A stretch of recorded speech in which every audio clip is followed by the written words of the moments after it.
मीरा अर्जुन के पास जाने के लिए जिद कर रही थी, लेकिन नित्या उसे मना कर रही थी कि अभी उसको खड़ा नहीं होना है, डॉक्टर ने मना किया है। अब देखेंगे कि मीरा उसके पास जा पाएगी या नहीं। चलिए शुरू करते हैं आज का एपिसोड नंबर 9।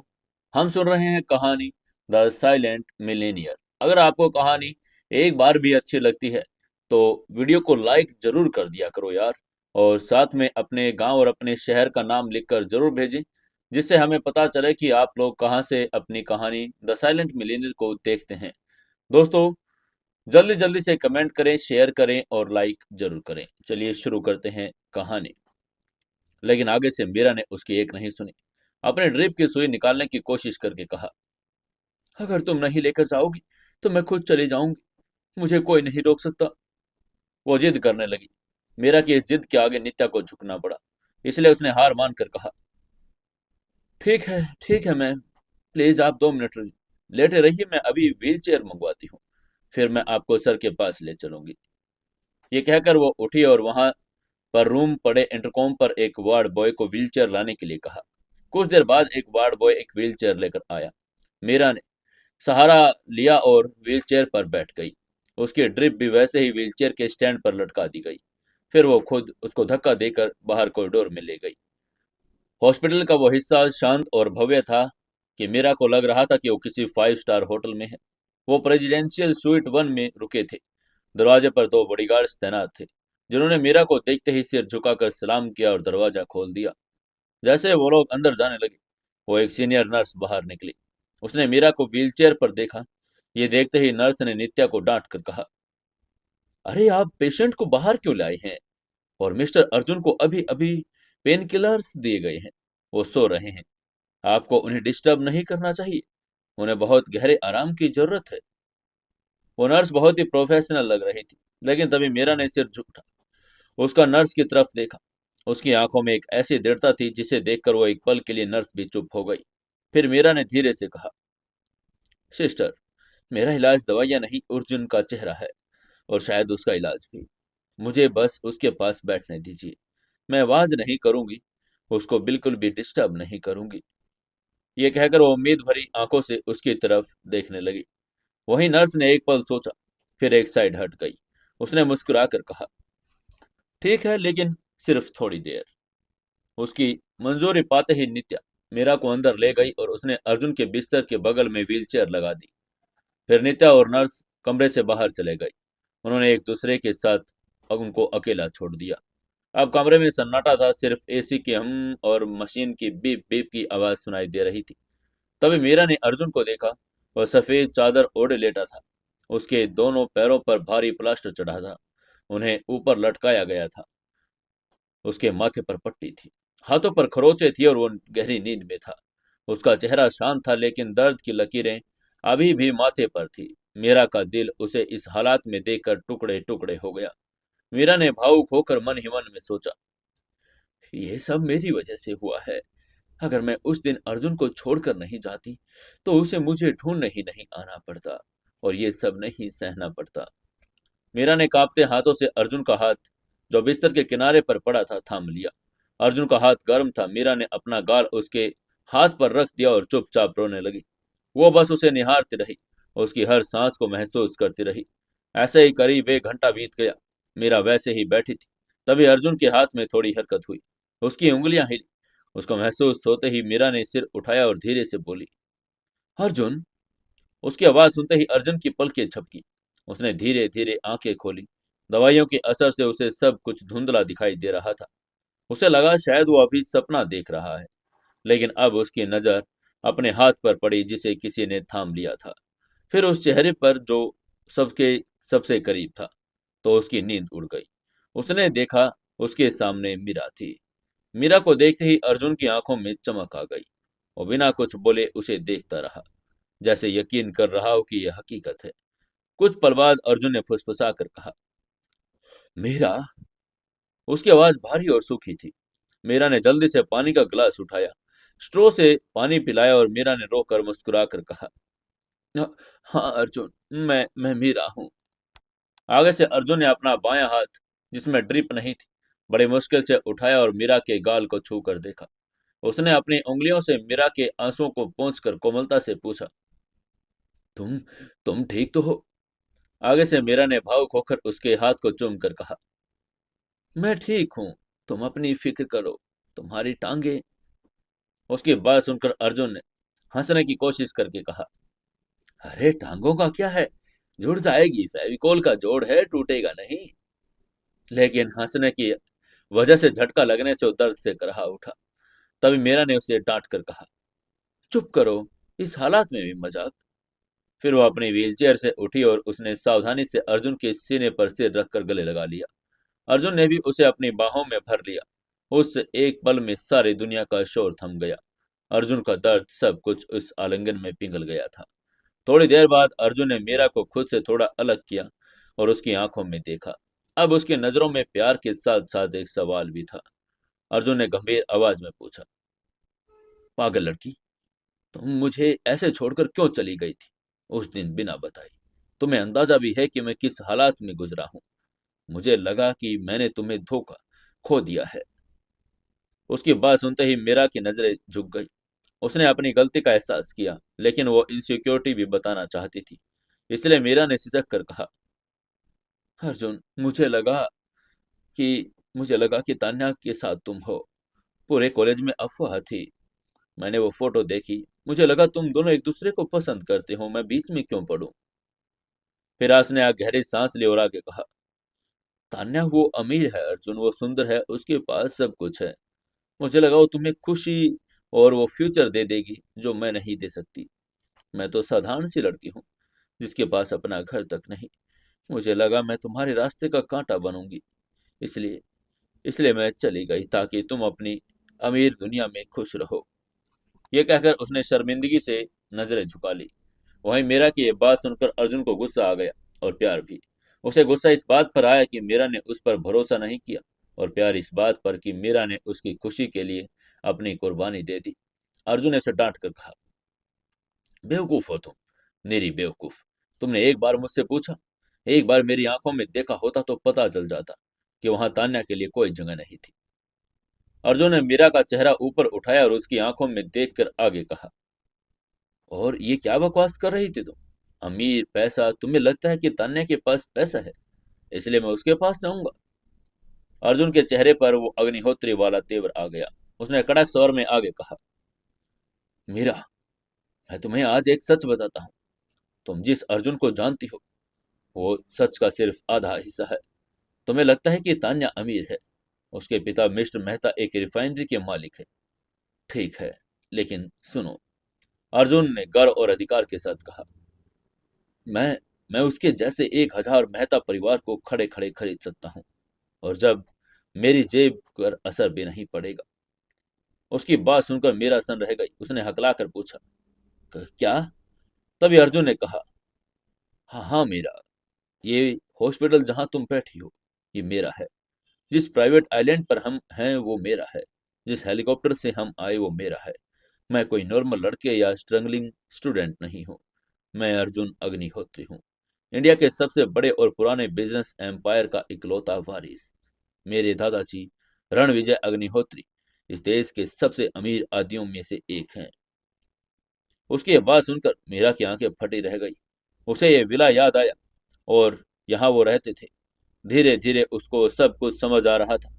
इसलिए मीरा ने हकलाकर उससे कहा, तुम इतने अमीर हो तो तुमने तुमने वेटर की नौकरी क्यों की? और तुम वो तभी अर्जुन ने उसको बीच में काट कर कहा, तुम्हारे लिए और दादाजी की शर्त के लिए। लेकिन मेन वजह तुम थी। मैं चाहता था कि तुम मुझसे प्यार करो, मेरे पैसों से नहीं। ये कहकर अर्जुन ने मीरा का हाथ कसकर पकड़ लिया। उसने उसकी आंखों में देखकर आगे कहा, मीरा, आज मेरे पास इतना पैसा है कि मैं पूरी दुनिया खरीद सकता हूँ, लेकिन उन नोटों में मुझे नींद नहीं आती, सुकून नहीं मिलता। सुकून मुझे तब मिलता है जब तुम मेरे पास होती हो। मुझे तान्या, रिया या किसी अमीर शादी से कोई मतलब नहीं। वो लोग सिर्फ पैसों से प्यार करते हैं। तुम मेरे वजूद से प्यार करती हो। मैं मैं दोबारा तुम्हें खोना नहीं चाहता मीरा। मैं कसम खाता हूँ, चाहे पूरी दुनिया खिलाफ हो जाए, चाहे कोई भी आ जाए, तुम मेरी हो और मैं तुम्हारा। तुम भी वादा करो कि आज के बाद तुम कभी खुद को कम नहीं समझोगी। तुम अर्जुन अग्निहोत्री का प्यार हो और मेरा प्यार अनमोल है। उसकी बात सुनकर मीरा रो पड़ी। उसे अब अपनी गरीब और तान्या की अमीरी का कोई मलाल नहीं था। उसे मिल गया था जो उसके सपनों का राजकुमार, उसे अपनी रानी जो बनाकर रखने के लिए तैयार था। मीरा ने अर्जुन के माथे को चूम कर कहा, प्रोमिस, मैं कभी नहीं जाऊंगी, कभी भी नहीं। ये कहकर वो दोनों एक दूसरे की आंखों में देखने लगे। वहीं दरवाजे के बाहर खड़े नित्या और जगदीश ये सब सुन रहे थे। नित्या की आंखों में खुशी के आंसू थे, जगदीश के चेहरे पर गर्व। जगदीश ने धीरे से कहा, छोटे मालिक अब बड़े हो गए हैं, उन्होंने अपना प्यार और अपनी विरासत दोनों को संभाल लिया। आगे से नित्या ने भी मुस्कुराकर अपनी आंखों के कोर को पहुंच कर कहा, जी जगदीश अंकल, अर्जुन सर बहुत ही काबिल हैं। उन्होंने जिस तरह रोबिन के जाल को तोड़ा और मीरा मैम को बचाया, वो कोई नॉर्मल इंसान नहीं कर सकता था। वो सब कुछ अच्छे से संभाल लेंगे। वो दोनों बात ही कर रहे थे तभी कॉरिडोर के अंतिम छोर पर लिफ्ट का दरवाजा खुला। टिंग, लिफ्ट में से जो शख्सियत बाहर निकली, उसे देखते ही कॉरिडोर का तापमान बदल गया। वो कोई और नहीं, रणविजय अग्निहोत्री थे। इस उम्र में भी उनका व्यक्तित्व हिमालय जैसा विशाल और अटल था। उन्होंने एक सफेद कुर्ता पाजामा और उस पर बादामी रंग की शॉल ओढ़ ली थी। हाथ में वही शेर मुख वाली छड़ी जिसकी ठक ठक की आवाज सन्नाटे में गूंज रही थी। उनकी आंखों में एक ऐसा तेज था जिसके सामने बड़े बड़े सूरमा भी नजरें झुका ले। लेकिन आज रणविजय अकेले नहीं थे, उनके साथ एक और बुजुर्ग चल रहे थे। ये रणविजय से भी उम्रदराज लग रहे थे, शायद 80 या 90 साल के। उनकी दाढ़ी भूड दूध के जैसी सफेद और लंबी थी, माथे पर त्रिपुंड लगा था और उन्होंने गेरुआ वस्त्र धारण किए थे। उनके कंधे पर एक पुराना सा कपड़ा का थैला लटक रहा था। वो कोई नॉर्मल साधु नहीं थे, बल्कि एक सिद्ध वैद्य लग रहे थे। जगदीश और नित्या ने उन्हें देखते ही अपनी बात बीच में रोक दी। एक अनकहे सम्मान और डर के साथ दोनों ने तुरंत अपने सिर झुका लिए और रास्ते से हटकर दीवार से सट गए। जगदीश ने झुककर प्रणाम करके कहा, नमस्ते बड़े साहब। आगे से रणविजय ने उनकी तरफ देखा तक नहीं, बस हाथ से एक हल्के से इशारे से उन्हें हटने को कहा। उनका पूरा ध्यान उस कमरे की तरफ था जहां उनका पोता लेटा था। रणविजय जी के चेहरे पर कोई भाव नहीं था, न चिंता थी और न ही खुशी। वो अग्निहोत्री थे और अग्निहोत्री अपनी भावनाएं दुनिया को नहीं दिखाते। रणविजय जी ने दरवाजे का हैंडल घुमाया और अपने साथ आए तेजस्वी बुजुर्ग के साथ कमरे के अंदर चले गए। कमरे के अंदर अर्जुन और मीरा अभी भी एक दूसरे का हाथ थामे बैठे थे। दरवाजा खुलने की आहट पर दोनों ने मुड़कर देखा। अर्जुन की नजर जैसे ही रणविजय पर पड़ी, वो लेटे लेटे ही हाथ जोड़ने की कोशिश करके बोला, दादाजी। अर्जुन की आवाज कमजोर थी लेकिन उसमें सम्मान था। रणविजय जी धीरे धीरे चलकर बिस्तर के पास आए। उन्होंने अर्जुन पर ऊपर से नीचे तक देखा। उसके प्लास्टर चढ़े पैर, माथे पर पट्टी, सूजा हुआ चेहरा। उनकी आंखों में एक पल के लिए दर्द की परछाई थी, लेकिन अगले ही पल वो गायब हो गई। रणविजय जी ने अपनी भारी और गंभीर आवाज में पूछा, कैसे हो तुम? सुना है गोवा में बहुत बड़ा खेल खेल कर आए हो। आगे से अर्जुन ने फीकी मुस्कान के साथ कहा, आपकी ही दी हुई सीख थी दादाजी। लोहा जब तक तपता नहीं फौलाद नहीं बनता। बस थोड़ा ज्यादा तप गया। उसकी बात सुनकर रणवीर जी के होठों पर हल्की मुस्कान आ गई। उन्होंने मुस्कुरा कर कहा, अच्छा है, कम से कम अब तुम्हें अपनी ताकत और कमजोरी दोनों का अंदाजा हो गया है। तभी मीरा जो कुर्सी के पर बैठी थी हड़बड़ा कर खड़ी हो गई। उसको हड़बड़ाता देखकर मीरा ने अर्जुन ने मीरा की तरफ इशारा किया और बोला, दादाजी, ये ये मीरा है। वहीं मीरा का दिल जोर जोर से धड़क रहा था। वो शख्स उसका सामने खड़ी थी जिसका पूरा नाम देश जानता था। वो कांपते हाथों के साथ आगे बढ़ी और रणविजय जी के पैर छूने के लिए झुकी। मीरा ने कहा, प्रणाम दादाजी। लेकिन इससे पहले वो उनके पैर छू पाती, रणविजय ने अपनी छड़ी आगे करके उसे रोक दिया। मीरा सहम गई। उसे लगा शायद उन्होंने उसे एक्सेप्ट नहीं किया। लेकिन तभी रणविजय ने नरमी से कहा, रुको बेटी, अभी तुम अस्वस्थ हो। एक मरीज को सिर्फ अपनी सेहत का ध्यान रखना चाहिए, झुकने का नहीं। आशीर्वाद मन से होता है। रणविजय जी ने आवाज में जो अपनापन दिखाया, उससे मीरा का डर खत्म हो गया। उसने हाथ जोड़कर उन्हें प्रणाम किया। इसके बाद रणविजय जी ने उनके साथ आए तेजस्वी बुजुर्ग की तरफ इशारा करके कहा, अर्जुन, मीरा, इनसे मिलो। ये वैद्यराज काशीनाथ हैं। ये मेरे बचपन के मित्र भी हैं और भारत के गिने चुने नाड़ी वैद्य में से एक हैं। ये हिमालय की तराई में रहते हैं। मैंने स्पेशली इन्हें तुम्हारे लिए बुलाया है।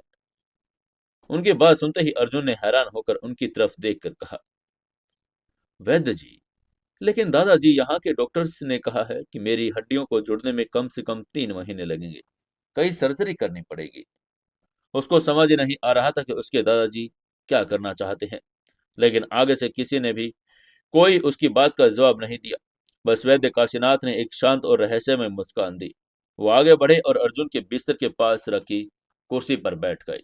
उन्होंने अर्जुन की कलाई पकड़कर कहा, पुत्र, मॉडर्न साइंस शरीर को काट छांट कर ठीक करता है, लेकिन आयुर्वेद शरीर को पुनर्जीवित करता है।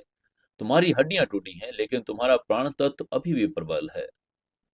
काशीनाथ की आवाज में एक गजब की खनक थी। काशीनाथ जी ने अपनी आंखें बंद की और अर्जुन की नाड़ी पर उंगलियां रखी।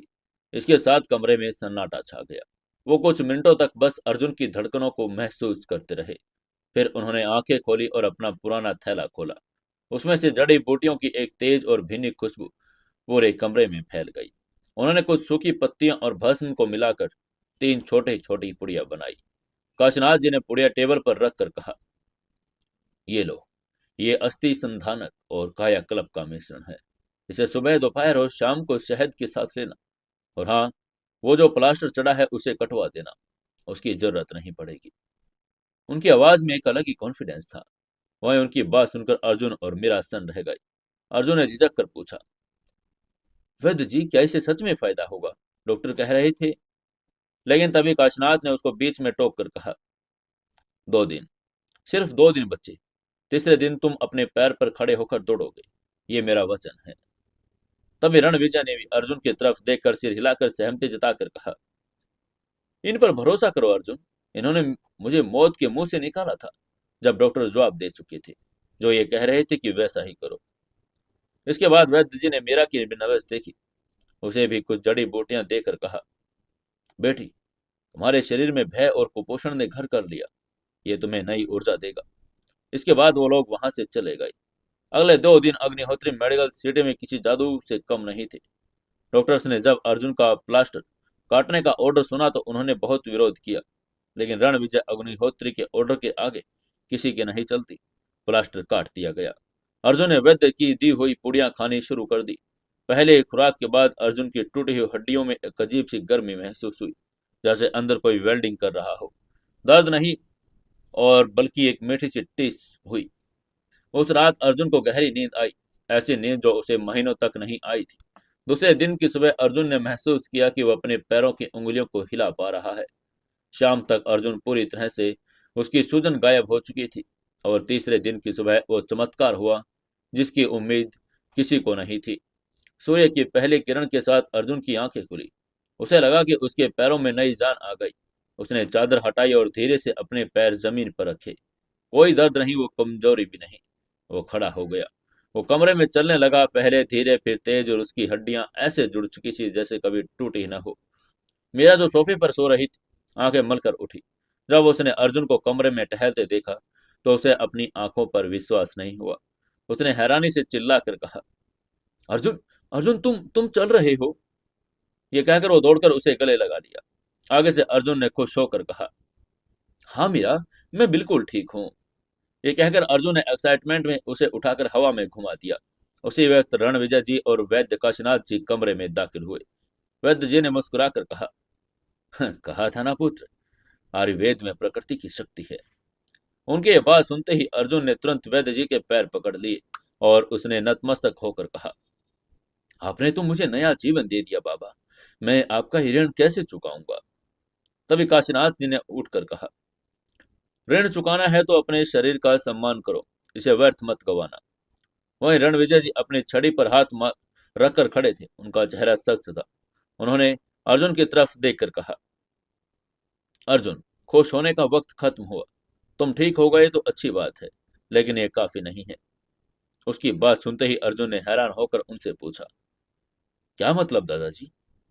आगे से रणविजय जी ने खिड़की के बाहर समुद्र की तरफ इशारा करके कहा, तुमने गोवा में देखा कि जब तुम्हारे पास हथियार नहीं थे तो तुम कितने लाचार थे। तुमने देखा कि कैसे रॉबिन और उसके गुंडों ने तुम्हारी टांगें तोड़ी। तुम्हारे पास पैसा था, दिमाग था, लेकिन फिजिकल स्ट्रेंथ बिल्कुल नहीं थी। ये कहकर रणविजय जी ने मुड़कर अर्जुन की आंखों में देखकर आगे कहा, एक राजा को सिर्फ सिंहासन पर बैठना नहीं बल्कि तलवार चलाना भी आना चाहिए। अगर कल को तुम्हारे पास सिर्फ शैडो गार्ड्स नहीं हुए तो क्या तुम अपनी मीरा की रक्षा कर पाओगे? क्या फिर से तुम पिटोगे? उसकी बात सुनकर अर्जुन का सिर झुक गया। दादाजी सच कह रहे थे। वो फिजिकली बिल्कुल कमजोर था। तभी रणविजय ने ऑर्डर देकर कहा, इसलिए आज से तुम असली ट्रेनिंग शुरू कर रहे हो। तुम्हें मार्शल आर्ट सीखनी होगी। तुम्हें अपने शरीर को हथियार बनाना होगा। तुम्हारे ट्रेनिंग के लिए मैंने एक ऐसे गुरु को चुना है जो दया बिल्कुल नहीं जानते। इसके बाद अर्जुन को हॉस्पिटल से डिस्चार्ज करके उसी आइलैंड के दूसरे छोर पर लेकर जाया गया। ये जगह हॉस्पिटल के चकाचौंध से बिल्कुल अलग थी। यहाँ जंगल और चट्टानें थी और समुद्र की उफनती लहरें थी। एक पुरानी पत्थर की बनी कुटिया थी।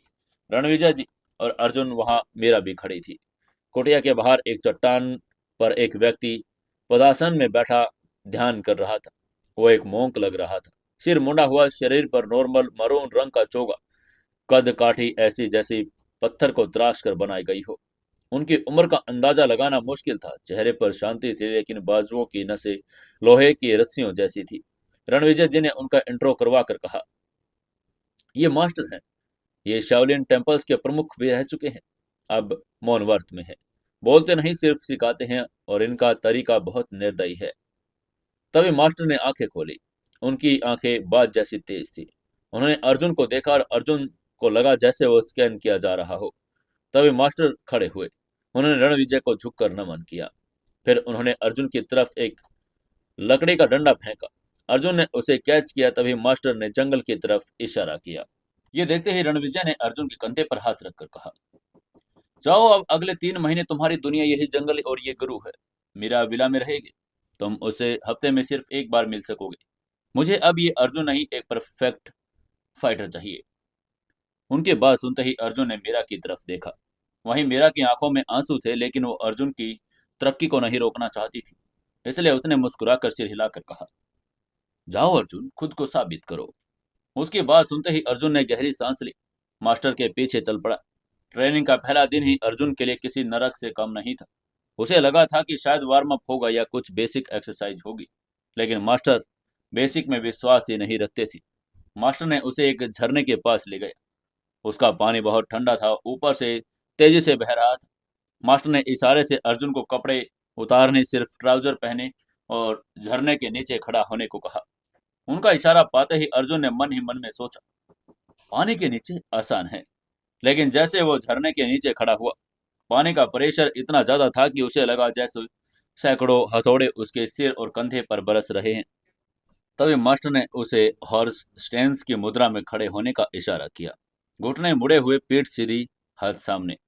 अर्जुन उस मुद्रा में खड़ा हुआ और 1 मिनट, 2 मिनट, 5 मिनट। इसके बाद उसकी जांघें जलने लगी, पैर कांपने लगे। पानी की मार से उसका फिर सिर सुन्न हो गया। वो खड़ा होना चाहता था, लेकिन जैसे वो बिना हिले, मास्टर का डंडा सनसनाता हुआ आया और उसकी पिंडलियों पर पड़ा। सटाक, जिससे दर्द की एक लहर अर्जुन के शरीर में दौड़ गई। वो समझ गया कि हिलना मना है। वो वहां एक घंटा खड़ा रहा। अब जब मास्टर ने उसे बाहर आने का इशारा किया तो अर्जुन के पैर जैली जैसे हो चुके थे। वो जमीन पर गिर पड़ा, लेकिन फिर भी उसको आराम नहीं मिला।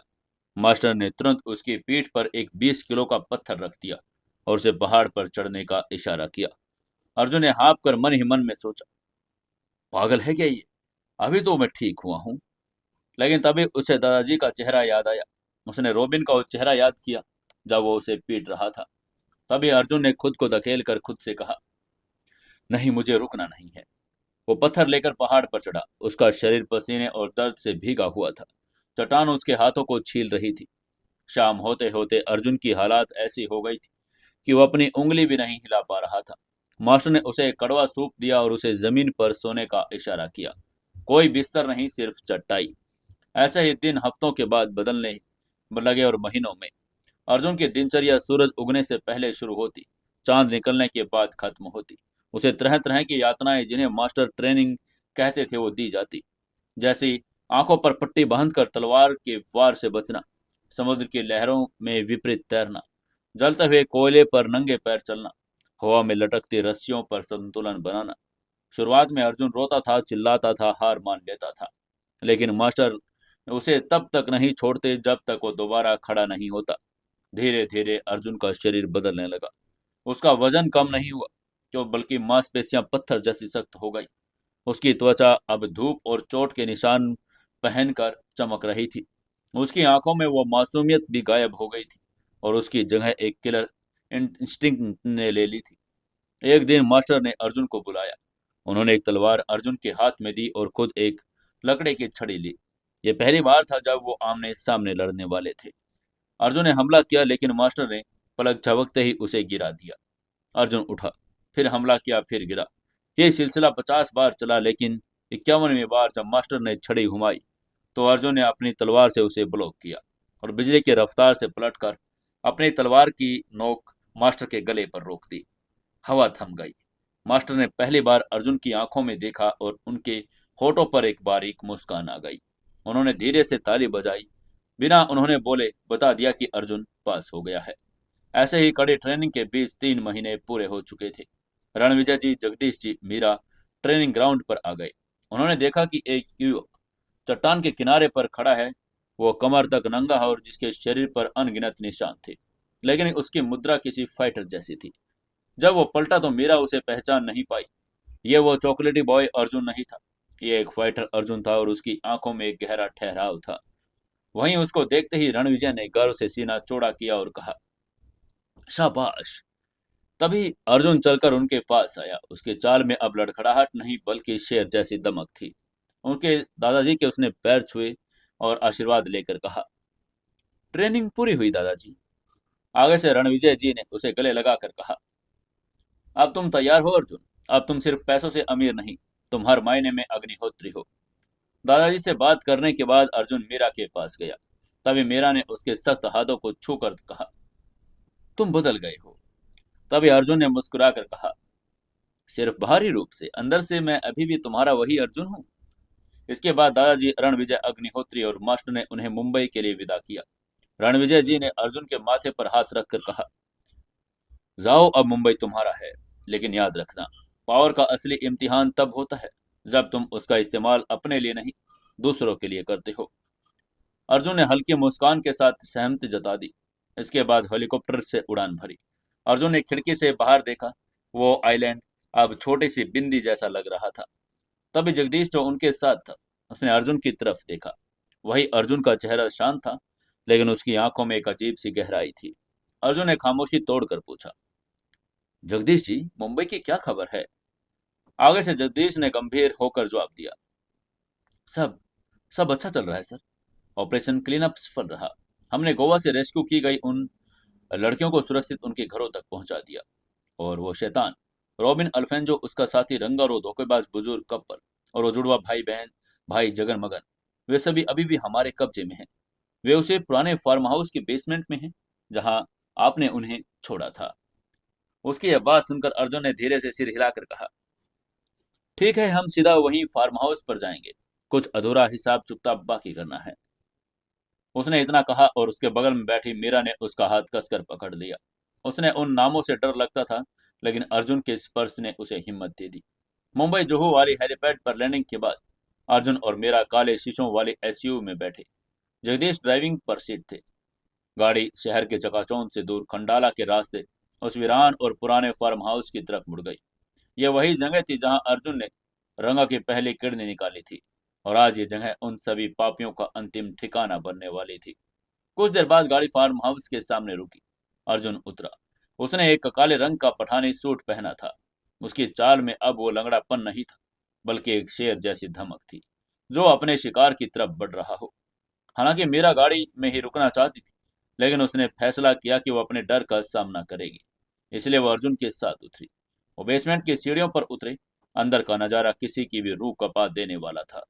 हवा में सड़न, पसीने और डर की बुदबुद थी। एक ही बड़े कमरे में लोहे की जंजीरों से बंधे 5-6 लोग पड़े थे। रॉबिन अनफेंजो, जो कभी गोवा का किंग था और अब फटे हुए कपड़ों में, दाढ़ी बड़ी हुई और अधमरा पड़ा था। रंगा, जिसकी एक किडनी पहले जा चुकी थी, वो बुखार से तप रहा था। जगन मगन दो भाई अलग अलग खंभों से बंधे थे, एक दूसरे को देख रहे हो लेकिन कुछ नहीं कर पा रहे थे। वे बुजुर्ग कपल जिन्होंने नित्या को धोखा दिया और वो कोने में दुबक कर रो रहे थे। जैसे ही लोहे का दरवाजा खुला, रोशनी अंदर आई, उन सब ने सिर उठाया। अर्जुन को देखते ही उनकी आंखों में मौत का खौफ तैर गया। उसको देखते ही बूढ़े ने गिड़गिड़ा कर कहा, साहब, साहब माफ कर दो, हमसे गलती हो गई साहब। उसके बाद रोबिन ने भी गिड़गिड़ा कर कहा, हमें जाने दो भाई, हम पुलिस के पास सरेंडर कर देंगे, अपने गुनाह को कबूल कर लेंगे, हमें जाने दो। रोबिन जानता था अर्जुन उनके साथ जो करेगा पुलिस उससे आधा भी नहीं कर पाएगी। उसकी अर्जुन धीरे धीरे चलकर अर्जुन के रोबिन के पास गया। उसने रोबिन के बालों को पकड़कर उसका चेहरा ऊपर उठाकर एक ठंडी मुस्कान के साथ कहा, पुलिस पुलिस तो इंसानों के लिए होती है रोबिन, तुम लोग तो जानवर हो, जानवरों का फैसला जंगल के नियम से होता है। इसके बाद अर्जुन ने मीरा की तरफ इशारा करके रोबिन से पूछा, पहचाना इसे? यही है वो लड़की, है ना, जिसे तुम अपनी प्राइवेट सर्वेंट बनाना चाहते थे, जिसके सिर पर तुमने बंदूक रखी थी? उसकी बात सुनकर रोबिन कांपने लगा। अर्जुन का स्वर इतना ठंडा था कि रोबिन की रूह कांप गई। उसने तुरंत गिड़गिड़ा कर कहा, गलती हो गई भाई, मैं। लेकिन तभी उसकी बात को पूरी तरह से अर्जुन ने धक्का देकर छोड़ दिया। जगदीश की तरफ मुड़ा। अर्जुन ने बड़े शांत लेकिन क्रूर स्वर में ऑर्डर देकर कहा, जगदीश जी, इन लोगों को न जाने कितनी मासूम लड़कियों की जिंदगियां बर्बाद की, कितनी ही लड़कियों के शरीर नोचे, उनकी आत्मा को मारा, इसलिए इनकी सजा भी वैसी होनी चाहिए। मौत इनके लिए बहुत आसान सजा होगी। ये कहकर अर्जुन ने एक गहरी सांस ली और अपना फैसला सुनाकर कहा, जगदीश जी, डॉक्टर्स की टीम को बुलाइए और इंस्ट्रूमेंट्स तैयार रखिए। आगे से जगदीश ने सिर हिलाकर कहा, जी सर। ये कहकर वो काम पर लगने ही वाला था। अर्जुन ने अपनी बात आगे बढ़ाकर कहा, इनके शरीर का एक एक अंग निकाला जाए, लेकिन शर्त यह है कि वो बेहोश नहीं किया जाएगा। No anaesthesia. इन्हें हर एक कट, हर एक नस के कटने का दर्द महसूस होना चाहिए। जब इनकी एक सर्जरी का घाव थोड़ा सूखे तभी दूसरा अंग निकाला जाए। मैं चाहता हूं कि ये हर पल मरे, हर पल जिए। उसकी बात सुनकर कमरे में सन्नाटा छा गया। कैदी दहशत से चीखने लगे। उन्होंने मौत की भीख मांग कर कहा, नहीं नहीं, हमें जान से मार दीजिए, प्लीज, ये सब मत करो। लेकिन अर्जुन ने उनकी चीखों को अनसुना कर दिया, अपनी बात जारी रखी। अर्जुन ने रोबिन और जगन मगन की तरफ उंगली उठाकर कहा, और शुरुआत शुरुआत इनके उस अंग से होगी जिस पर उन्हें सबसे ज्यादा घमंड है। डॉक्टर से कहिए सबसे पहले उन्हें नामर्द बना दे। इन्होंने लड़कियों की इज्जत लूटी, अब ये पूरी जिंदगी न नर रहेंगे न नारी। ये वो दर्द महसूस करेंगे जो उन लड़कियों ने सहा था। अर्जुन की आंखों में दया का एक कतरा भी नहीं था। वो जानता था कि यह क्रूरता है, लेकिन न्याय के लिए कभी कभी राक्षस बनना पड़ता है। इसके बाद अर्जुन ने सख्ती से कहा, और जगदीश जी, ये काम अभी शुरू होना चाहिए। ये कहते हुए जगदीश की तरफ मुड़ गया। आगे से जगदीश ने सिर झुकाकर सम्मान भरे स्वर में कहा, जैसी आपकी इच्छा सर। ये कहकर वो तुरंत काम पर लग गया। इसके बाद अर्जुन और मीरा बेसमेंट से बाहर निकल आए। जैसे ही लोहे का दरवाजा बंद हुआ, अंदर से आती हुई चीखें बाहर की हवा में घुल गई। तभी अर्जुन ने देखा मीरा कांप रही थी। अर्जुन ने उसे अपने सीने से लगा लिया। अर्जुन ने उससे बड़े ही प्यार से कहा, यह जरूरी था मीरा, ताकि फिर कोई रोबिन अल्फेंजो या रंगा पैदा होने से पहले 100 बार सोचे। उसकी बात सुनकर मीरा ने भी हल्के से पलकें झपका दी, जैसे कह रही हो कि तुमने बिल्कुल सही कहा। ये सब के बाद वो फार्म हाउस से बाहर निकले तो बाहर एक सफेद रंग की मर्सिडीज खड़ी थी। उसके पास नित्या खड़ी उनका इंतजार कर रही थी। नित्या ने पिछले 3 महीनों में अर्जुन के बिजनेस को बखूबी संभाल लिया था। वो अब पहले से ज्यादा कॉन्फिडेंट और प्रोफेशनल लग रही थी। नित्या ने मुलाकात कर कार का दरवाजा खोल कर कहा, welcome back sir, welcome back ma'am. ये कहकर वो उनके गाड़ी में बैठने का इंतजार करने लगी। अर्जुन और मीरा पिछली सीट पर बैठे। नित्या ने ड्राइविंग सीट संभाली। तभी अर्जुन ने उसे ऑर्डर देकर कहा, वीरा चलो नित्या। नित्या ने भी तुरंत गाड़ी गोल्डन हाउसिंग सोसाइटी की तरफ बढ़ा दी।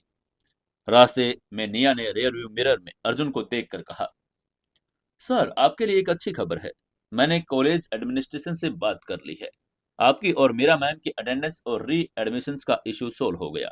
आप दोनों कल से अपनी स्टडीज कंटिन्यू कर सकते हैं।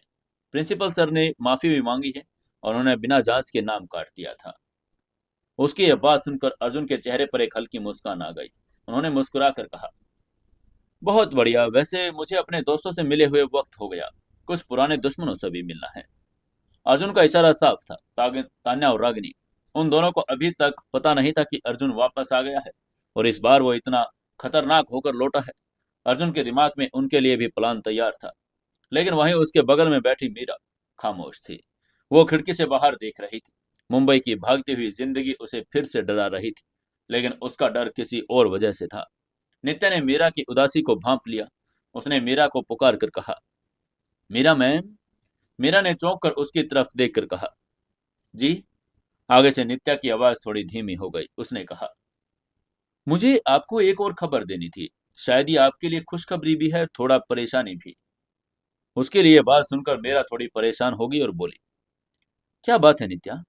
नित्या ने उसकी बात का जवाब देकर कहा, आपकी माँ, हमने उनका इलाज अमेरिका के बेस्ट डॉक्टर से करवाया था। अब वो पूरी तरह से ठीक हो गई हैं, वो बिल्कुल हेल्दी हैं। उन्होंने पिछले हफ्ते ही हॉस्पिटल से छुट्टी भी ले ली है। उसके बाद सुनते ही मीरा की आंखों में चमक आ गई। उसने अपनी सीट पर उछल कर कहा, ओह सच में माँ ठीक हो गई? वो कहाँ है? क्या मैं उनसे मिल सकती हूँ? मीरा को लगा कि उसकी माँ शायद मुंबई की किसी होटल या विला में होगी, जहां अर्जुन ने इंतजाम किया होगा। लेकिन तभी नित्या ने संकोच के साथ कहा, मैम, हमने उन्हें यहाँ मुंबई रोकने की कोशिश की। हमने उन्हें बताया कि आप कुछ दिनों में आने वाली हैं, लेकिन वो नहीं मानी। वो बहुत जिद्दी हो गई थी। उन्होंने कहा कि वो अपने घर जाएगी और वो वापस अपने गांव चली गई है। ये बात सुनते ही मीरा का चेहरा उतर गया। उसने निराश होकर कहा, गांव? राजस्थान? आगे से नित्या ने पुष्टि करके कहा, जी, राजस्थान के उस बहुत पिछड़े इलाके में। हमने उन्हें एम्बुलेंस और नर्स के साथ भेजा था, लेकिन अब वो वहां है। उसकी बात सुनकर मीरा सन रह गई। रानपुर, वो जगह मीरा के लिए किसी जेल से कम नहीं थी।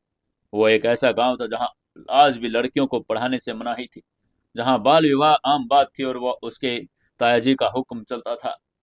मीरा की माँ ने बड़ी मुश्किलों से लड़कर मीरा को पढ़ाने के लिए मुंबई भेजा था। अब उसको माँ के वापस वहां जाने का मतलब था कि मीरा को उनसे मिलने के लिए उसी नरक में वापस जाना होगा। इसलिए मीरा ने व्याकुल होकर कहा, मैं मुझे माँ के पास जाना होगा, मुझे उन्हें देखना है अभी। अर्जुन ने मीरा का हाथ पकड़ा। उसने शांत करवाने की कोशिश करके कहा, मीरा, मैं समझता हूँ कि तुम्हें आंटी की चिंता हो रही है, लेकिन अभी तुम कमजोर हो और तुम्हारी पढ़ाई भी शुरू होने वाली है। गांव जाना अभी सुरक्षित नहीं होगा। वहीं मीरा की आंखों में आंसू आ गए। उसने चिंता भरे स्वर में कहा, लेकिन अर्जुन, वो अकेली है। वहां के लोग, मेरे ताऊ जी, वो लोग अच्छे नहीं हैं। माँ अभी बीमारी से उठी है, वो उन्हें परेशान करेंगे। आगे से अर्जुन ने समझा कर कहा, मैं पता करवाता हूँ, हमारे लोग वहां भी होंगे। तुम चिंता मत करो, हम कोई रास्ता निकालेंगे। मैं तुमसे प्रॉमिस करता हूँ कि आंटी को कुछ नहीं होने दूंगा। उनको जल्द ही यहाँ वापस भी लेकर आऊंगा। उसकी बात सुनकर मेरा थोड़ी देर शांत हो गई। उसको अर्जुन पर पूरा विश्वास था। उसने अपना सिर अर्जुन के सीने पर रखा और आगोश में चली गई। अर्जुन ने भी उसको अपनी बाहों में भर लिया। इसके थोड़ी देर बाद उनकी गाड़ी गोल्डन हाउसिंग सोसाइटी के गेट पर रुकी। विला नंबर 360 अब पहले जैसा वीरान नहीं था। वहां सिक्योरिटी गार्ड्स, लाइट्स जल रही थी और स्टाफ काम कर रहा था। अर्जुन और मीरा अंदर गई। ये वही घर था जहां मीरा वहां से भागी थी और अब जहां से अर्जुन का वनवास शुरू हुआ था। आज दोनों साथ लौटे थे। अर्जुन ने मीरा को गले लगाकर कहा, वेलकम बैक होम जान। आगे से मीरा ने हल्के से मुस्कुरा दिया, लेकिन उसका मन अभी भी राजस्थान के उस गांव में अटक गया था। अर्जुन ने महसूस किया। उसने मन ही मन फैसला करके कहा, मुझे जल्द ही मीरा की माँ को वहां से निकालना होगा, लेकिन इससे पहले मुझे मुंबई में अपना सिक्का जमाना है। इसके बाद उन्होंने साथ डिनर किया और मीरा ने चिंता में थोड़ा बहुत ही खाया। अर्जुन ने उसको ज्यादा परेशान करना ठीक नहीं समझा। फिर वो सोने के लिए चले गए। वो आज रात एक ही रूम में सोए, क्योंकि अर्जुन और मीरा चिंता में अकेला उसको वो अर्जुन छोड़ नहीं सकता था। सुबह की पहले किरण विला की मखमली पर्दों को चीरती हुई फर्श पर गिर रही थी। एसी की हल्की ठंडक के बीच अर्जुन आईने के सामने खड़ा था। पिछले 3 महीनों में उसका शरीर बदल चुका था।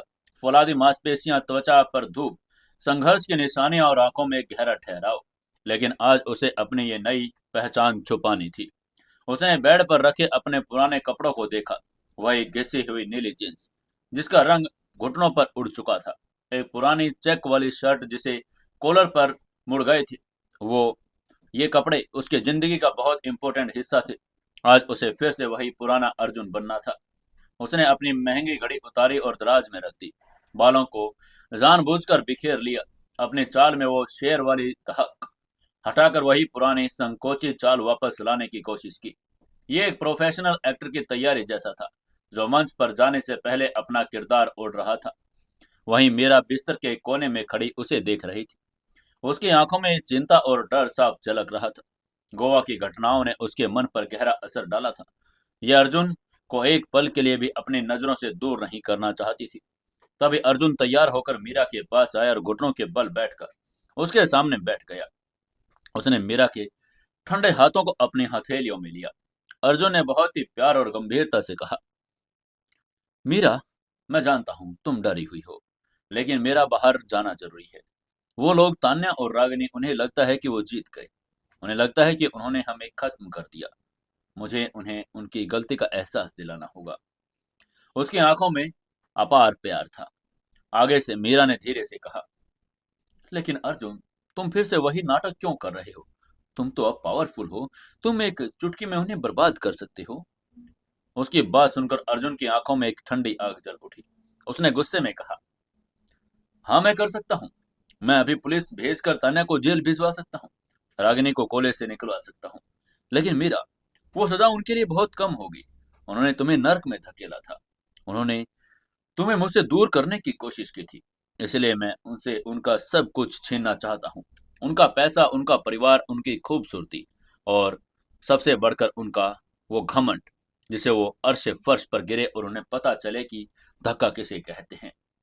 इसके बाद अर्जुन ने मीरा के गाल पर थपथपा कर कहा, तुम आज घर पर रहोगी। विला की सिक्योरिटी टाइट है। यहाँ परिंदा भी पर नहीं मार सकता। जब तक मैं उन सांपों का फन नहीं कुचल देता, मैं तुम्हें उनके सामने नहीं ला सकता। मैं दोबारा तुम्हें हर्ट होते हुए नहीं देख सकता हूँ। उसकी बात सुनकर मीरा ने अर्जुन की आंखों में देखा और समझ गई कि उसे रोकना नामुमकिन है।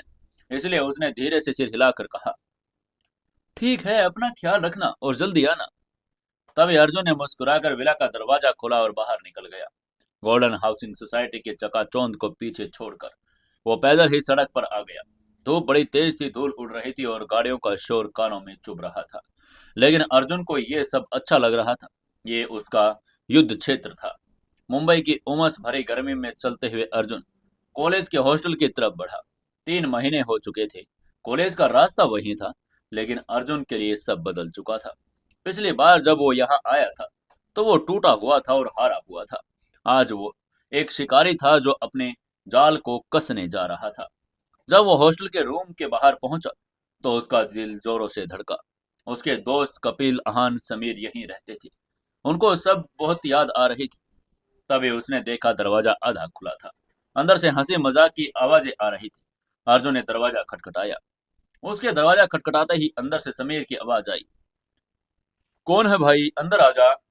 उसकी आवाज सुनते ही अर्जुन अंदर आ गया। तीनों दोस्त ने मुड़कर देखा। एक पल के लिए कमरे में सन्नाटा छा गया।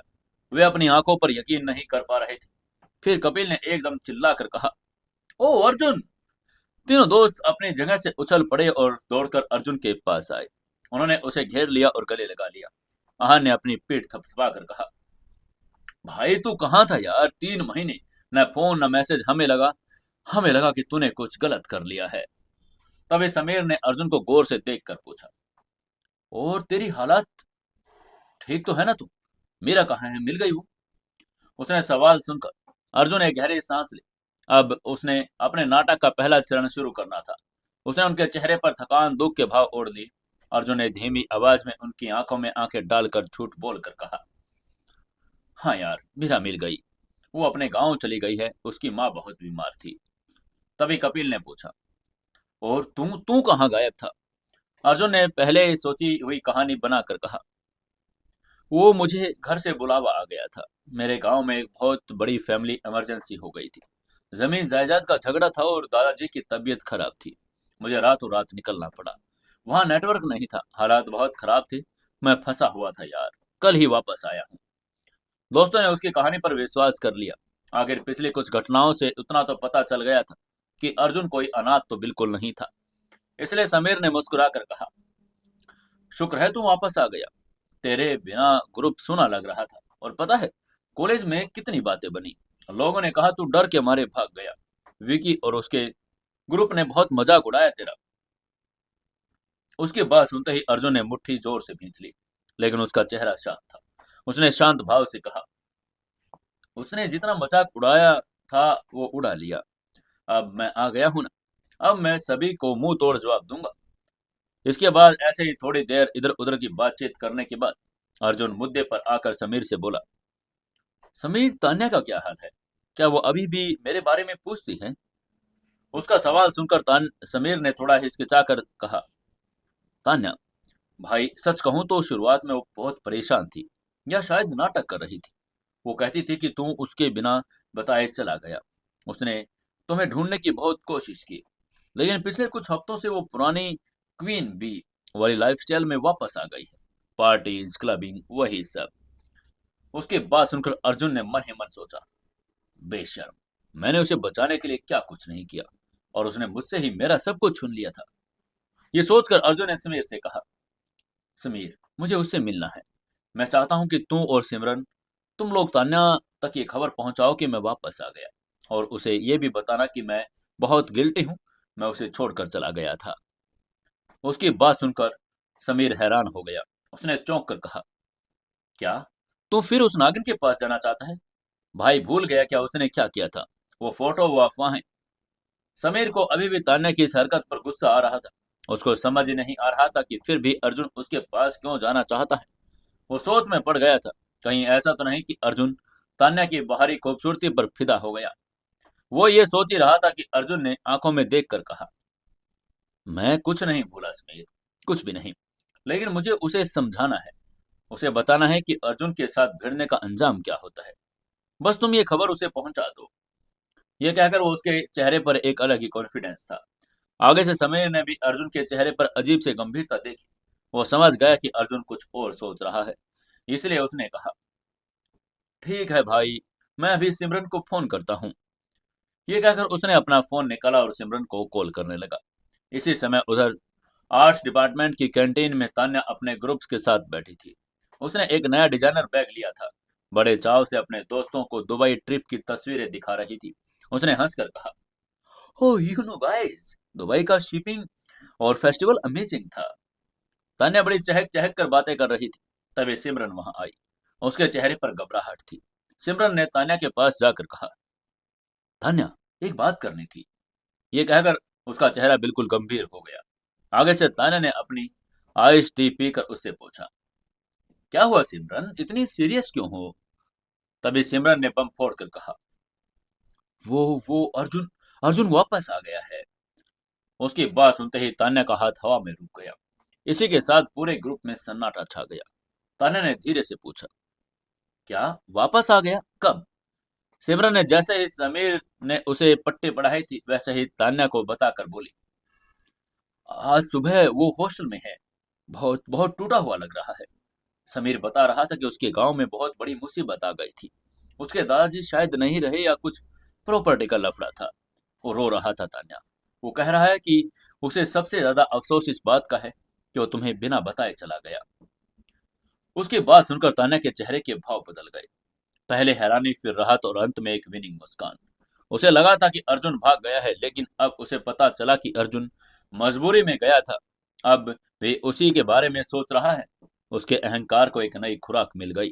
हालांकि उसकी आंखों में चमक थी, फिर भी उसने नाटक करके कहा, ओह पुअर अर्जुन, बेचारा।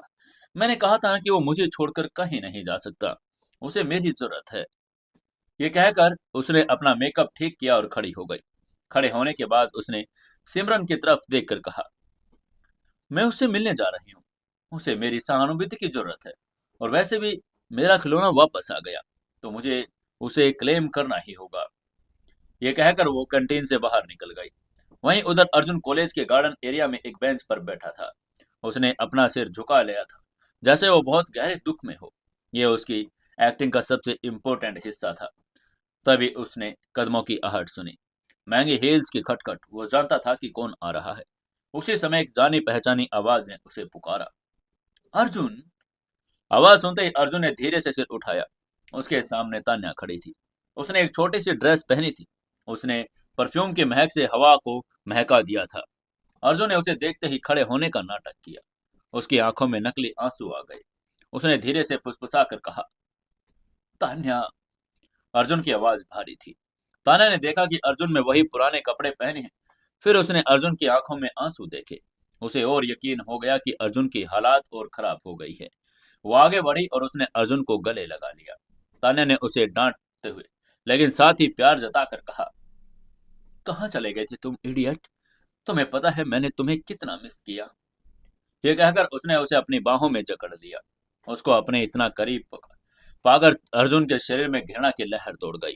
वो उसे धक्का तो देना चाहता था, उसे थप्पड़ मारना चाहता था। उसे वो रातें याद आ गई जब वो मीरा को ढूंढते हुए सड़कों पर रो रहा था और तान्या अपनी जीत का जश्न मना रही थी। लेकिन उसने खुद को रोक लिया। उसने तान्या को वापस गले लगाया, हल्का सा। अर्जुन ने रटी रटाई कहानी सुनाकर कहा, मुझे माफ कर दो तान्या। गांव में जमीन का झगड़ा हो गया था। सरपंच ने हमारे घर पर कब्जा कर लिया था। वो जमीन हमारे परिवार की हो धरोहर थी। मेरे पास फोन करने तक के पैसे नहीं थे। मैं मजबूर था। मुझे लगा कि मैंने तुम्हें धोखा दे दिया और तुम्हें खो दिया। तभी तान्या ने उसे अलग किया और उसके गाल पर हाथ रखकर कहा, कोई बात नहीं। अब तुम आ गए हो ना, सब ठीक हो जाएगा। अब तुम्हारी टेंशन मेरी टेंशन। अब तुम मेरे साथ रहो, हम मिलकर सब कुछ संभाल लेंगे। उसके लिए अर्जुन सोने का अंडा देने वाली मुर्गी थी।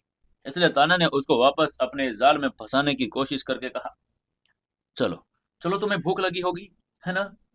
चलो लंच करते हैं। आज मैं तुम्हारे फेवरेट इटालियन रेस्टोरेंट में लेकर चलती हूँ तुम्हें। ये कहकर तान्या ने उसका हाथ पकड़ा और उसको खींचकर उसके साथ लेकर जाने लगी। तभी अर्जुन ने बेचारगी में अपनी जेब टटोल कर कहा, "ओ, लेकिन तान्या, मेरे पास पैसे।" लेकिन तान्या ने उसको बीच में रोक कर हंसकर कहा, ओह उफ अर्जुन, तुम्हारे पास तुम्हारी तान्या है ना, पैसे की चिंता तुम क्यों करते हो? चलो। ये कहकर वो उसको जबरदस्ती खींचकर वहां से ले गई। अर्जुन अभी भी चुपचाप उसके साथ चल दिया। वो एक पालतू कुत्ते की तरह उसके पीछे जा रहा था, लेकिन उसके दिमाग में भेड़िए वाली प्लानिंग चल रही थी।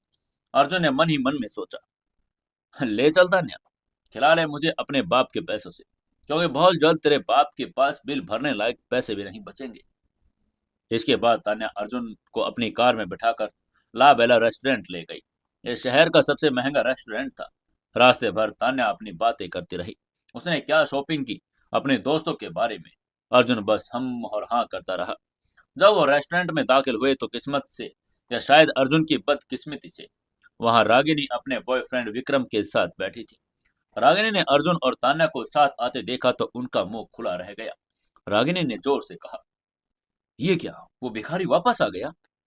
उसकी बात सुनते ही तान्या ने अर्जुन का हाथ और कसकर पकड़ लिया और रागिनी के टेबल के पास जाकर रुकी। तान्या ने अकड़ कर कहा, हाँ रागिनी, मेरा अर्जुन वापस आ गया, और देख हम कितने खुश हैं। जलन हो रही है? रागिनी ने अर्जुन को ऊपर से नीचे तक देखा। उसके कपड़े, उसके जूते सब पुराने और घिसे हुए।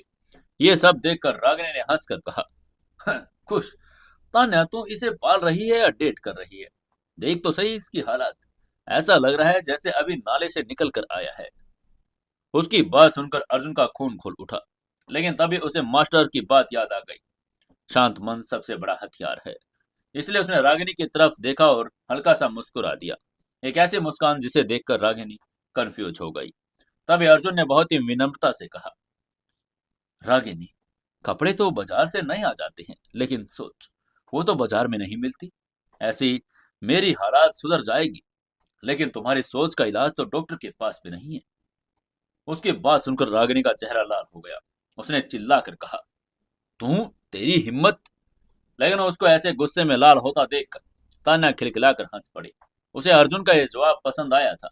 उसने हंसकर अर्जुन से कहा, हाँ, come on Arjun, in low class लोगों से बात करके अपना मूड खराब मत करो। ये कहकर वो उसे वीआईपी टेबल पर ले गए। अर्जुन भी चुपचाप बैठ गया। उसने अपना पुराना फोन टेबल के नीचे रखा और चुपके से एक मैसेज टाइप किया, ऑपरेशन क्लीन अप शुरू करो। टारगेट मेहता रिफाइनरी और रागिनी मल्होत्रा के डैड का कंस्ट्रक्शन बिजनेस। मुझे शाम तक पहली गुड न्यूज चाहिए। उसने मैसेज नित्या को सेंड कर दिया था। इसी समय उधर नित्या अपने लैपटॉप के सामने बैठी थी। उसके साथ जगदीश और कंपनी के टॉप फाइनेंशियल एक्सपर्ट थे। अर्जुन का मैसेज मिलते ही नित्या ने काम शुरू कर दिया। नित्या ने जगदीश से कहा, जगदीश काका, सर का ऑर्डर आ गया है, हमें मेहता ग्रुप की जड़ों में तेजाब डालना है। प्लानिंग तैयार थी। तान्या के पिता मिस्टर मेहता को लग रहा था कि उनकी रिफाइनरी सुरक्षित है, क्योंकि उन्होंने अर्जुन की मदद से रणविजय अग्निहोत्री के साथ एग्रीमेंट किया था। लेकिन वो भूल गए थे, ये एग्रीमेंट सिर्फ एक कवर था। असल में अर्जुन ने उस एग्रीमेंट में बहुत छोटा सा लेकिन खतरनाक क्लोज 14 बी डलवाया था। क्लोज 14 बी में लिखा था, अगर कंपनी की वैल्यूएशन में 10% से ज्यादा गिरावट आती है या मैनेजमेंट में कोई अनैतिक गतिविधियां पाई जाती है, तो AR होल्डिंग्स में जो अर्जुन की है, वो एक बड़ी खड़ी हुई कंपनी थी, उसको पूरा अधिकार होगा कि वो रिफाइनरी के सारे एसेट्स जब्त कर ले और लोन रिकवरी शुरू कर दे। इसलिए नेता ने जगदीश से पूछा, शुरू करें काका? आगे से जगदीश से सिर से हिलाकर सहमति जता दी। नित्या ने कुछ कीज दबाई। अगले 1 घंटे में मुंबई के स्टॉक मार्केट और बिजनेस वर्ल्ड में हलचल मचने वाली थी। मीडिया में एक खबर लीक की गई, मेहता रिफाइनरी में एनवायरमेंटल रेगुलेशंस का भारी उल्लंघन हो रहा है और वहां जहरीला कचरा डंप किया जा रहा है। हालांकि यह खबर पूरी तरह फर्जी नहीं थी। मिस्टर मेहता पैसे बचाने के लिए ऐसा करते थे, बस सबूत बाहर आ गए थे। इस खबर के आते ही मल्होत्रा ग्रुप्स के शेयर्स गिरने लगे थे। शेयर्स की वैल्यू कम होते ही अग्निहोत्री ग्रुप के प्रभाव वाले बैंकों ने मिस्टर मेहता को तुरंत नोटिस भेज दिया कि वे अपने पुराने लोन 24 घंटे में चुका दें, वरना उनकी प्रॉपर्टी सील कर दी जाएगी। यह सिर्फ शुरुआत थी। एक तरफ तान्या अर्जुन को पास्ता खिला रही थी और दूसरी तरफ उसके पिता के पैरों तले की जमीन खिसक रही थी। और रागिनी रागिनी के पिता मिस्टर मल्होत्रा एक बड़े बिल्डर थे। उनका ज्यादातर काम ब्लैक मनी और अवैध कब्जों पर चलता था। अर्जुन ने अपने दादाजी के पुराने दोस्त, जो अब इनकम टैक्स डिपार्टमेंट के कमिश्नर थे, तक कुछ फाइलें पहुंचाई थी। शाम तक मल्होत्रा बिल्डर्स के 4 दफ्तरों पर इनकम टैक्स की रेड पड़ने वाली थी। वहीं उधर अर्जुन और तान्या का लंच खत्म हुआ। तान्या बहुत खुश थी। उसने अर्जुन के साथ कई सेल्फी ली, तुरंत इंस्टाग्राम पर पोस्ट करके कैप्शन दिया, my love is back, hashtag together for ever, Arjun Tanya. Arjun ने उन फोटोज को देखा, उसे घिन आ रही थी, लेकिन फिर उसने एक नकली मुस्कान अपने चेहरे पर लाकर कहा, तान्या, मुझे अब चलना चाहिए, मुझे कुछ काम ढूंढना है, मेरी जेब खाली है। उसके बाद सुनते ही तान्या ने लापरवाही से कहा, अरे काम की क्या जरूरत है, मैं डैड से कह दूंगी, वो तुम्हें अपनी कंपनी में कोई मैनेजर बना देंगे, तुम बस चिल करो। लेकिन उसने इतना ही कहा था कि तभी तान्या का फोन बजा। उसके डैड का कॉल था। तान्या ने फोन उठाकर कहा, hi dad, gas what, Arjun वापस आ गया। लेकिन दूसरी तरफ से डैड की आवाज में तो दहशत थी। उसने तान्या की मुस्कान छीन ली। मिस्टर मेहता ने चिल्लाकर कहा, तान्या, तुम कहाँ हो, जल्दी घर आओ, बड़ी मुसीबत हो गई है, पुलिस मीडिया सब घर के बाहर है, हमारे शेयर्स क्रैश हो गए, बैंक वाले फैक्ट्री सील कर रहे हैं। उसकी बात सुनकर तान्या को झटका लगा और उसने चिल्लाकर कहा, क्या डैड, आप ये क्या कह रहे हैं? दूसरी तरफ से मिस्टर मेहता ने उससे कहा, तुम बस घर आ जाओ, और अगर अर्जुन तुम्हारे साथ है तो उससे पूछो, क्या वो हमारी मदद कर सकता है? उसके अग्निहोत्री परिवार के साथ अच्छे कनेक्शन हैं, शायद वही हमें बचा ले। उसकी बात सुनते ही तान्या ने फोन काटा। उसका चेहरा सफेद पड़ गया। उसने अर्जुन की तरफ देखकर कहा, अर्जुन, अर्जुन, डैड डैड मुसीबत में है, कुछ बिजनेस का लफड़ा हो गया, वो कह रहे हैं कि बैंक वाले फैक्ट्री सील कर रहे हैं। तुम्हारे तुम्हारे तो रणविजय अग्निहोत्री जी के साथ अच्छे कनेक्शंस हैं, है ना? क्या तुम उनसे बात कर सकते हो? अगर वो हमारी मदद कर सके तो। उसकी बात सुनते ही अर्जुन के चेहरे पर एक पल के लिए असली मुस्कान आई और क्रूर ठंडी हंसी हंसी, लेकिन उसने तुरंत उसे छुपा लिया। अर्जुन ने अपना नाटक जारी रखकर कहा, क्या, ये सब कैसे हो सकता है? मैं रणविजय जी से बात करने की कोशिश करूंगा तान्या। अभी हम तुम्हारे घर चलते हैं, तुम्हारे पापा को हमारी जरूरत होगी। उसको बात सुनते ही तान्या घर की तरफ भागी। अर्जुन उसके साथ गया। वो देखना चाहता था कि वो अपनी आंखों से मेहता परिवार के घमंड को टूटते हुए देखना चाहता था। जब वो मेहता हाउस पहुंचे तो वहां मेला लगा हुआ था। पुलिस, बैंक के एम्प्लॉयज, रिपोर्टर्स सब वहां खड़े थे। मिस्टर मेहता पसीने से लथपथ पुलिस वालों से बहस कर रहे थे। उन्होंने चिल्लाकर कहा, ये मेरा घर है, तुम इसे सील नहीं कर सकते। तभी बैंक मैनेजर ने वहां बैंक का नोटिस चिपका कर कहा, सॉरी सर, कोर्ट का ऑर्डर है। ये सब तान्या दौड़कर अपने डैड के पास पहुंची। उसने अपने पापा को पुकार कर कहा, डैड। आगे से मिस्टर मेहता ने तुरंत उसे गले लगाकर कहा, तान्या बेटा। तभी उनकी नजर अर्जुन पर पड़ी जो नित्या के पीछे चल रहे थे। उसने तुरंत अर्जुन से कहा, हो अर्जुन बेटा, प्लीज प्लीज कुछ करो। तुम तो उस दिन वो पेपर्स लाए थे ना। रणविजय जी से बात करो, उन्हें रोक लो। मिस्टर मेहता की बात सुनकर अर्जुन ने एक पल के लिए अपनी नजरें झुकाई। उसके चेहरे पर एक बहुत बड़ी सदी हुई बेचारगी, लाचारी के भाव उभर आए थे। उसने मन ही मन में सोचा, "हाँ, यही तो मैं चाहता था मिस्टर मेहता। अब तुम उस जाल में फंसोगे जहां से निकलने का रास्ता सिर्फ बर्बादी की ओर जाता है।" लेकिन अर्जुन ने फिर से अपनी एक्टिंग कंटिन्यू करके मिस्टर मेहता के कंधे पर हाथ रखा और बड़ी ही विनम्रता से कहा, मैं कोशिश करता हूं अंकल, लेकिन एक सच मैं आपको बताना चाहता हूं। एक्चुअली मैं सीधा रणविजय जी को जानता नहीं हूं। क्या अब अर्जुन उनकी मदद करेगा? क्या अब वो नई चाल कौन सी सोच रहा है? कैसे कैसे करेगा इनको बर्बाद अर्जुन? जानने के लिए जुड़े रहिए अपनी कहानी साइलेंट मिलेनियर के साथ। दोस्तों, कहानी अच्छी आपको लग रही है तो एक लाइक जरूर कर दें और अपने दोस्तों तक शेयर जरूर करें। प्यारा सा कमेंट करके बताएं कि कहानी कैसी लग रही है और अपने दोस्तों तक कब इसको आप भेज रहे हैं।